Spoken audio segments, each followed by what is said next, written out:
নদী ভাঙন এলাকা এটা যে আসলে মাটির সাথে যে টানটা এটা আসলে এখানে না আসলে আসলে বোঝা পসিবল। মাছ দেখাই চলেন। মাছের নাম বাসা মামা। এই যে বড় জালগুলা দিয়ে বড় মাছ উঠে। এই মাছটা বন্ধু দেখছো তোমার পেঁয়াজ দিয়ে বন্ধু পানি আসছে নদীর সাথে আসলে নদীর পাড়ের মানুষের যে আসলে সম্পর্কটা এটা আসলে নদীর কাছে না আসলে এবং এই মানুষগুলোর সাথে আসলে না মিশলে আসলে পসিবল না।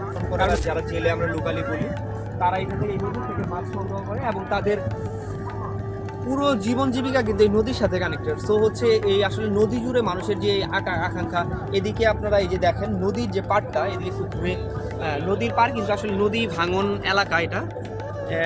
তো নদী ভাঙন এলাকা এটা হচ্ছে এই যমুনা নদীর পাড়ে আসলে আমাদের যে জীবন জীবিকার যে অবস্থা এই জায়গাটাতে আসলে আসলে মানুষের যে আসলে মাটির সাথে যে টানটা এটা আসলে এখানে না আসলে আসলে বোঝা পসিবল না। যারা আমরা শহরে থাকি, ইটের শহরে থাকি, তো আমি বলবো যে তাদের আসলে গ্রামে আসা উচিত এবং গ্রামের যে ফিলটা, গ্রামের আসলে মাটি, গ্রামের মানুষদের সাথে আসলে থাকা উচিত। এদিকে অলরেডি হচ্ছে যে কিছু নৌকা নিয়ে আসছে অলরেডি। এই যে আমরা ভাই মাছ পাইছেন ভাই, মাছ পাওয়া যায়,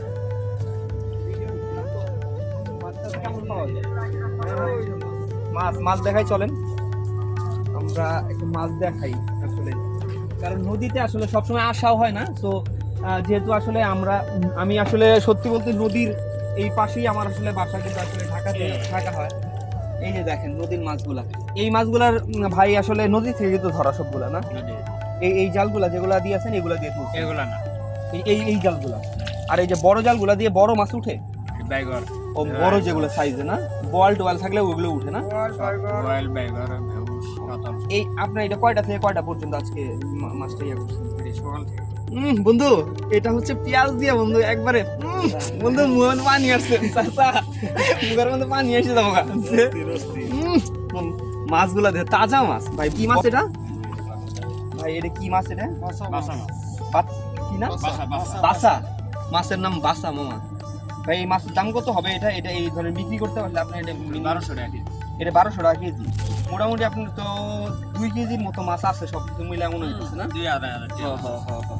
তো এই যে বললাম আসলে নদীর সাথে বন্ধু, এই মাছটা বন্ধু দেখছো একদম তোমার পেঁয়াজ দিয়ে বন্ধু লাউ শাক দিয়ে ভুনা করে বন্ধু মুখের মধ্যে পানি এসে পড়ছে। তো এই যে দেখেন এই মোটামুটি এই আসলে জীবন জীবিকার আসলে এই পর্ব।